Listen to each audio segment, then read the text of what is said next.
The King James Bible, the Book of Job, chapter 33.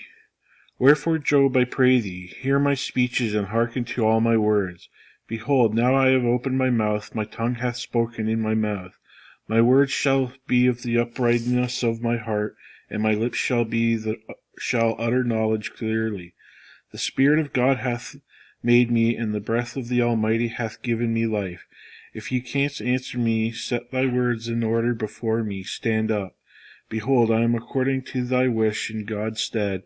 I also am formed out of the clay. Behold, my terror shall not make thee afraid, neither shall my hand be heavy upon thee. Surely thou hast spoken in mine hearing, and I have heard the voice of thy word, saying, I am clean without transgression, I am innocent, neither is there iniquity in me. Behold, he findeth occasion against me, he counteth me for his enemy. He putteth my feet in the stocks, he maketh all my paths. Behold, in this thou art not just. I will answer thee that God is greater than man. Why dost thou strive against him? For he giveth not account of any of his matters. For God speaketh once, yea, twice, yet man perceiveth it not. In a dream, in a vision of the night, when deep sleep faileth upon men, and slumberings upon the bed. Then he openeth his ears to men, and sealeth their instructions, that he may withdraw from man from his purpose, and hide pride from man. He keepeth back his soul from the pit, and his life from perishing by the sword. He is chastened also with pain upon his bed, and in the multitude of his bones with strong pain, so that his life abhorreth bread, and his soul dainty meat. His flesh is consumed away, that it cannot be seen, and his bones that are not seen stick out. Yea, his soul draweth near unto the grave, and his life to the destroyers. If there be a messenger with him, an interpreter, one among 1,000, to shew unto man his uprightness, then he is gracious unto him, and saith, Deliver him from going down to the pit. I have found a ransom. His flesh shall be fresher than a child's. He shall return in the days of his youth. He shall pray unto God, and he will be favorable unto him, and he shall see his face with joy. For he will render unto man his righteousness.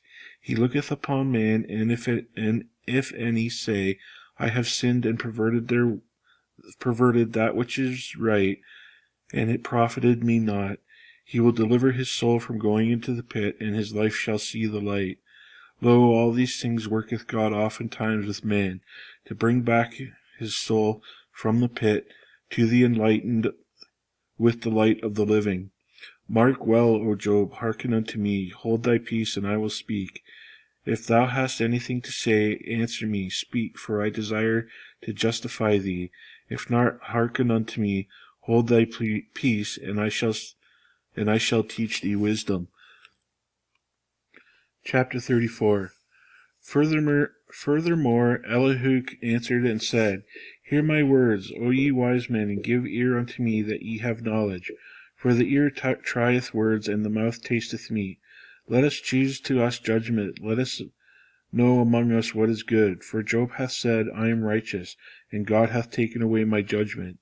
Should I lie against my right, my wound is incurable without transgression. What man is like Job, who drinketh up scorning like water, which goeth in company with the workers of iniquity, and walketh with wicked men? For he hath said, It profiteth a man nothing that he should delight himself with God. Therefore hearken unto me, ye men of understanding. Far be it from God that he should do wickedness, and from the Almighty that he should commit iniquity. For the work of a man shall he render unto him, and he cause every man to find according to his ways. Yea, surely God will not do wickedly, neither will the Almighty pervert judgment. Who hath given him a charge over the earth, or who hath disposed the whole world? Who hath given him a charge over the earth, or who hath disposed the whole world?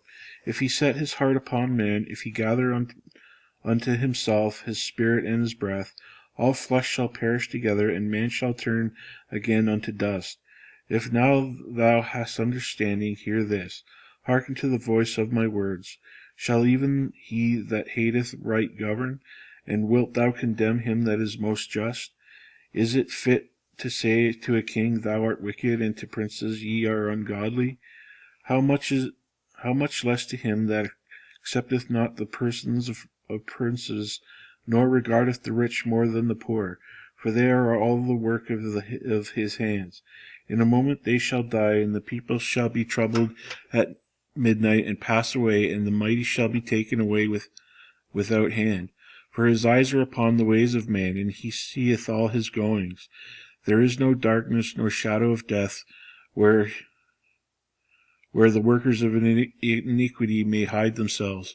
For he will not lay upon man more than right, that he should enter into judgment with God. He shall break in pieces mighty men without number, and set others in their stead.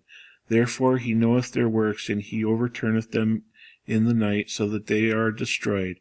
He striketh them as wicked men in the open sight of others, because they turned back from him, and would not consider any of his ways, so that they caused the cry of the poor to come unto him, and he heareth the cry of the afflicted. When he giveth quietness, who then can make trouble?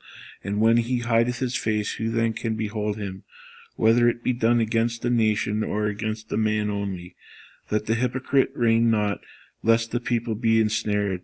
Surely it is meet to be said unto God, I have borne chastisement, I will not offend any more. That which I see not teach thou me. If thou had done iniquity, I will do no more. Excuse me. Should it be according to thy mind, he will recompense it, whether thou refuse or whether thou choose, and not I. Therefore speak what thou knowest. Let men of understanding tell me, and let the wise men hearken unto me. Job hath spoken without knowledge, and his words were without wisdom. My desire is that Job may be tried unto the end because of his answers for wicked men. For he addeth rebellion unto his sin, he clappeth his hands among us, and multiplieth his words against God. Chapter 35.